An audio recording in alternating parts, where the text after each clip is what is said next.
تفہیم القرآن، روزانہ ایک رکوع، ترجمہ و تفسیر کے ساتھ قرآن کو سمجھیں۔ سبسکرائب کریں اور جڑے رہیں۔ قال الملأ من قوم فرعون إن هذا لساحر عليم يريد أن يخرجكم من أرضكم فماذا تأمرون۔ اس پر فرعون کی قوم کے سرداروں نے آپس میں کہا، یقیناً یہ شخص بڑا ماہر جادوگر ہے، تمہیں تمہاری زمین سے بے دخل کرنا چاہتا ہے۔ اب کہو کیا کہتے ہو؟ تمہیں تمہاری زمین سے بے دخل کرنا چاہتا ہے۔ یہاں سوال پیدا ہوتا ہے کہ اگر ایک غلام قوم کا ایک بے سر و سامان آدمی یکایک اٹھ کر فرعون جیسے بادشاہ کے دربار میں جا کھڑا ہوتا ہے، جو شام سے لیبیا تک اور بحر روم کے سواحل سے حبش تک کے عظیم الشان ملک کا نہ صرف مطلق العنان بادشاہ بلکہ معبود بنا ہوا تھا، تو محض اس کے اس فعل سے کہ اس نے ایک لاٹھی کو اژدہا بنا دیا، اتنی بڑی سلطنت کو یہ خطرہ کیسے لاحق ہو جاتا ہے کہ یہ اکیلا انسان سلطنت مصر کا تختہ الٹ دے گا اور شاہی خاندان کو حکمران طبقے سمیت ملک کے اقتدار سے بے دخل کر دے گا؟ پھر یہ سیاسی انقلاب کا خطرہ آخر پیدا بھی کیوں ہوا، جبکہ اس شخص نے صرف نبوت کا دعویٰ اور بنی اسرائیل کی رہائی کا مطالبہ ہی پیش کیا تھا اور کسی قسم کی سیاسی گفتگو سرے سے چھیڑی ہی نہ تھی؟ اس سوال کا جواب یہ ہے کہ موسیٰ علیہ السلام کا دعوی نبوت اپنے اندر خود ہی یہ معنی رکھتا تھا کہ وہ دراصل پورے نظام زندگی کو بحیثیت مجموعی تبدیل کرنا چاہتے ہیں، جس میں لامحالہ ملک کا سیاسی نظام بھی شامل ہے۔ کسی شخص کا اپنے آپ کو رب العالمین کے نمائندے کی حیثیت سے پیش کرنا لازمی طور پر اس بات کو متضمن ہے کہ وہ انسانوں سے اپنی کلی اطاعت کا مطالبہ کرتا ہے، کیونکہ رب العالمین کا نمائندہ کبھی مطیع اور ریت بن کر رہنے کے لیے نہیں آتا، بلکہ مطاع اور رائی بننے ہی کے لیے آیا کرتا ہے، اور کسی کافر کے حق حکمرانی کو تسلیم کر لینا اس کی حیثیت رسالت کے قطعاً منافی ہے۔ یہی وجہ ہے کہ حضرت موسیٰ علیہ السلام کی زبان سے رسالت کا دعویٰ سنتے ہی فرعون اور اس کے اعیان سلطنت کے سامنے سیاسی و معاشی اور تمدنی انقلاب کا خطرہ نمودار ہو گیا۔ رہی یہ بات کہ حضرت موسیٰ علیہ السلام کے اس دعوے کو مصر کے دربار شاہی میں اتنی اہمیت ہی کیوں دی گئی، جبکہ ان کے ساتھ ایک بھائی کے سوا کوئی معاون و مددگار اور صرف ایک سانپ بن جانے والی لاٹھی اور ایک چمکنے والے ہاتھ کے سوا کوئی نشان معموریت نہ تھا؟ تو میرے نزدیک اس کے دو بڑے سبب ہیں۔ ایک یہ کہ حضرت موسیٰ علیہ السلام کی شخصیت سے فرعون اور اس کے درباری خوب واقف تھے، ان کی پاکیزہ اور مضبوط سیرت، ان کی غیر معمولی قابلیت اور قیادت و فرمانروائی کی پیدائشی صلاحیت کا سب کو علم تھا۔ تلمود اور یوسیفوس کی روایات اگر صحیح ہیں تو حضرت موسیٰ علیہ السلام نے ان پیدائشی قابلیتوں کے علاوہ فرعون کے ہاں علوم و فنون اور حکمرانی و سپہ سالاری کی وہ پوری تعلیم و تربیت بھی حاصل کی تھی جو شاہی خاندان کے افراد کو دی جاتی تھی، اور زمانہ شہزادگی میں حج کی مہم پر جا کر وہ اپنے آپ کو ایک بہترین جنرل بھی ثابت کر چکے تھے۔ پھر جو تھوڑی بہت کمزوریاں شاہی محلوں میں پرورش پانے اور فرعونی نظام کے اندر امارت کے مناصب پر سرفراز رہنے کی وجہ سے ان میں پائی جاتی تھیں، وہ بھی 8-10 سال مدین کے علاقے میں صحرائی زندگی گزارنے اور بکریاں چرانے کی بدولت دور ہو چکی تھیں، اور اب فرعونی دربار کے سامنے ایک ایسا سن رسیدہ و سنجیدہ فقیر کشورگیر نبوت کا دعویٰ لیے ہوئے کھڑا تھا جس کی بات کو بہرحال باد ہوائی سمجھ کر اڑایا نہ جا سکتا تھا۔ دوسری وجہ یہ تھی کہ عصا اور ید بیضا کی نشانیاں دیکھ کر فرعون اور اس کے درباری سخت مرعوب ہو چکے تھے، اور ان کو تقریباً یہ یقین ہو گیا تھا کہ یہ شخص فی الواقع کوئی فوق الفطری طاقت اپنی پشت پر رکھتا ہے۔ ان کا حضرت موسیٰ علیہ السلام کو ایک طرف جادوگر بھی کہنا اور پھر دوسری طرف یہ اندیشہ بھی ظاہر کرنا کہ یہ ہم کو اس سرزمین کی فرمانروائی سے بے دخل کرنا چاہتا ہے، ایک صریح تضاد بیان تھا اور اس بوکھلاہٹ کا ثبوت تھا جو ان پر نبوت کے اولین مظاہرے سے طاری ہو گئی تھی۔ اگر حقیقت میں وہ حضرت موسیٰ علیہ السلام کو جادوگر سمجھتے تو ہرگز ان سے کسی سیاسی انقلاب کا اندیشہ نہ کرتے، کیونکہ جادو کے بلبوتے پر کبھی دنیا میں کوئی سیاسی انقلاب نہیں ہوا ہے۔ قالوا ارجه واخاه وارسل في المدائن حاشرين يأتوك بكل ساحر عليم۔ پھر ان سب نے فرعون کو مشورہ دیا کہ اسے اور اس کے بھائی کو انتظار میں رکھیے اور تمام شہروں میں ہڑکارے بھیج دیجئے کہ ہر ماہر فن جادوگر کو آپ کے پاس لے آئیں۔ فرعونی درباریوں کے اس قول سے صاف معلوم ہوتا ہے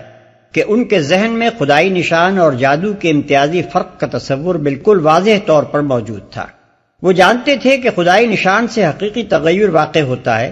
اور جادو محض نظر اور نفس کو متاثر کر کے اشیاء میں ایک خاص طرح کا تغیر محسوس کراتا ہے۔ اسی بنا پر انہوں نے حضرت موسیٰ علیہ السلام کے دعوی رسالت کو رد کرنے کے لیے کہا کہ یہ شخص جادوگر ہے،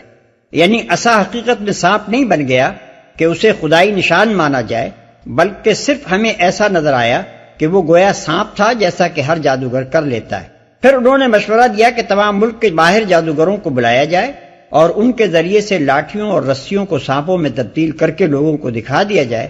تاکہ عامت الناس کے دلوں میں اس پیغمبرانہ معجزے سے جو ہیبت بیٹھ گئی ہے وہ اگر بالکلیہ دور نہ ہو تو کم از کم شک ہی میں تبدیل ہو جائے۔ وجاء السحرة فرعون قالوا إن لنا لأجرا إن كنا نحن الغالبين قال نعم وإنكم لمن المقربين قالوا يا موسى إما أن تلقي وإما أن نكون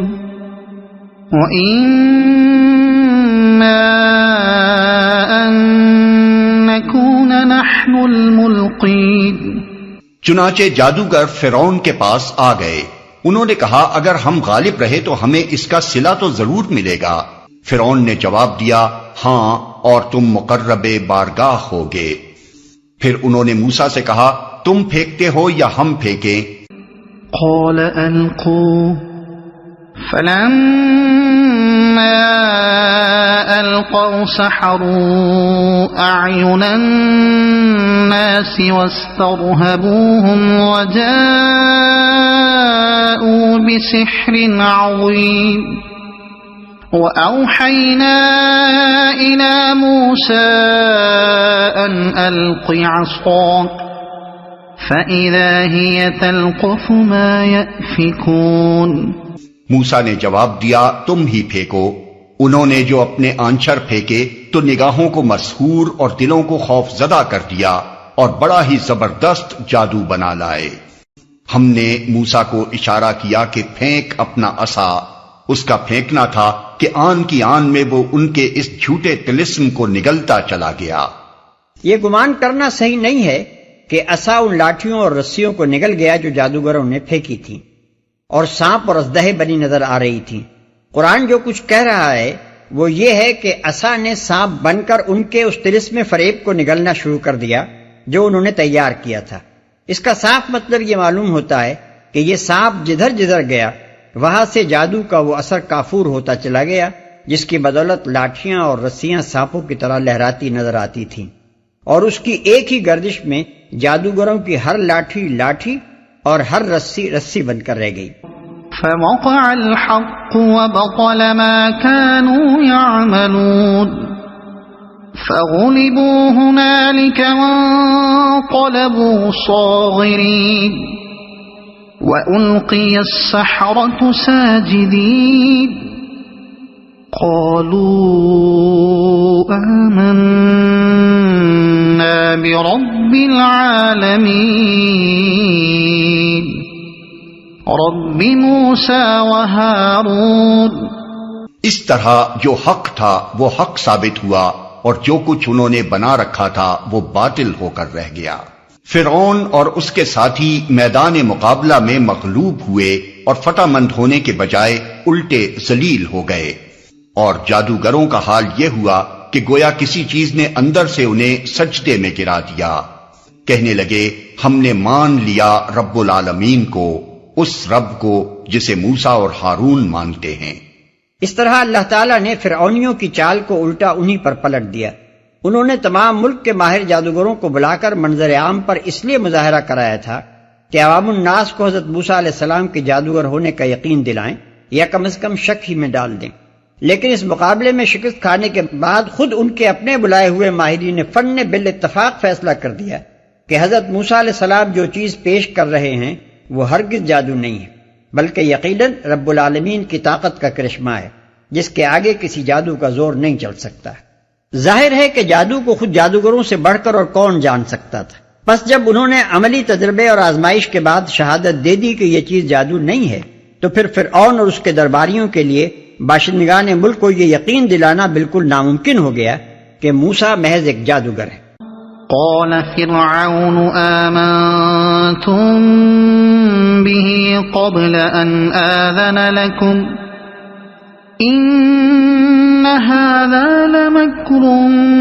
مكرتموه في المدينة لتخرجوا منها أهلها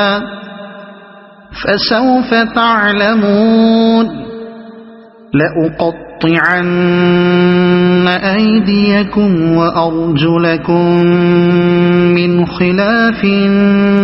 ثم لأصلبنكم أجمعين۔ فرعون نے کہا تم اس پر ایمان لے آئے قبل اس کے کہ میں تمہیں اجازت دوں؟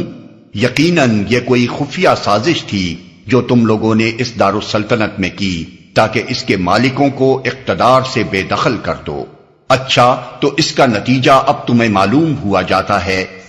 میں تمہارے ہاتھ پاؤں مخالف سمتوں سے کٹوا دوں گا اور اس کے بعد تم سب کو سولی پر چڑھاؤں گا۔ قالوا إنا إلى ربنا منقلبون وما تنقم منا إلا أن آمنا بآيات ربنا لما جاءتنا ربنا أفرغ علينا صبرا وتوفنا مسلمين۔ انہوں نے جواب دیا بہرحال ہمیں پلٹنا اپنے رب ہی کی طرف ہے، تو جس بات پر ہم سے انتقام لینا چاہتا ہے وہ اس کے سوا کچھ نہیں کہ ہمارے رب کی نشانیاں جب ہمارے سامنے آ گئیں تو ہم نے انہیں مان لیا۔ اے رب ہم پر صبر کا فیضان کر اور ہمیں دنیا سے اٹھا تو اس حال میں کہ ہم تیرے فرما بردار ہوں۔ فرعون نے پانسا پلٹتے دیکھ کر آخری چال یہ چلی تھی کہ اس سارے معاملے کو موسیٰ علیہ السلام اور جادوگروں کی سازش قرار دے دے اور پھر جادوگروں کو جسمانی عذاب اور قتل کی دھمکی دے کر ان سے اپنے اس الزام کا اقبال کرا لے، لیکن یہ چال بھی الٹی پڑی۔ جادوگروں نے اپنے آپ کو ہر سزا کے لیے پیش کر کے ثابت کر دیا کہ ان کا موسیٰ علیہ السلام کی صداقت پر ایمان لانا کسی سازش کا نہیں بلکہ سچے اعتراف حق کا نتیجہ تھا۔ اب اس کے لیے کوئی چارہ کار اس کے سوا باقی نہ رہا کہ حق اور انصاف کا ڈھونگ جو وہ رچانا چاہتا تھا اسے چھوڑ کر صاف صاف ظلم و ستم شروع کر دے۔ اس مقام پر یہ بات بھی دیکھنے کے قابل ہے کہ چند لمحوں کے اندر ایمان نے ان جادوگروں کی سیرت میں کتنا بڑا انقلاب پیدا کر دیا۔ ابھی تھوڑی دیر پہلے انہی جادوگروں کی دنایت کا یہ حال تھا کہ اپنے دین آبائی کی نصرت و حمایت کے لیے گھروں سے چل کر آئے تھے اور فرعون سے پوچھ رہے تھے کہ اگر ہم نے اپنے مذہب کو موسیٰ کے حملے سے بچا لیا تو سرکار سے ہمیں انعام تو ملے گا نا، یا اب جو نعمت ایمان نصیب ہوئی تو انہی کی حق پرستی اور اولو العزمی اس حد کو پہنچ گئی کہ تھوڑی دیر پہلے جس بادشاہ کے آگے لالچ کے مارے بچھے جا رہے تھے اب اس کی کبریائی اور اس کے جبروت کو ٹھوکر مار رہے ہیں اور ان بدترین سزاؤں کو بھگتنے کے لیے تیار ہیں جن کی دھمکی وہ دے رہا ہے، مگر اس حق کو چھوڑنے کے لیے تیار نہیں ہیں جس کی صداقت ان پر کھل چکی ہے۔ اگر آپ کو یہ ویڈیو پسند آئی ہو تو اسے لائک کریں، دوسروں تک پہنچانے کے لیے شیئر کریں اور مزید ایسی ہی معلوماتی ویڈیوز کے لیے ہمارے چینل عبد المالک ہاشمی کو سبسکرائب ضرور کریں۔ نئی اپڈیٹس کے لیے بیل آئیکن دبائیں تاکہ آپ کو ہماری ہر نئی ویڈیو بر وقت مل سکے۔ آپ کی حوصلہ افزائی ہمیں مزید بہترین مواد بنانے میں مدد دے گی۔ شکریہ۔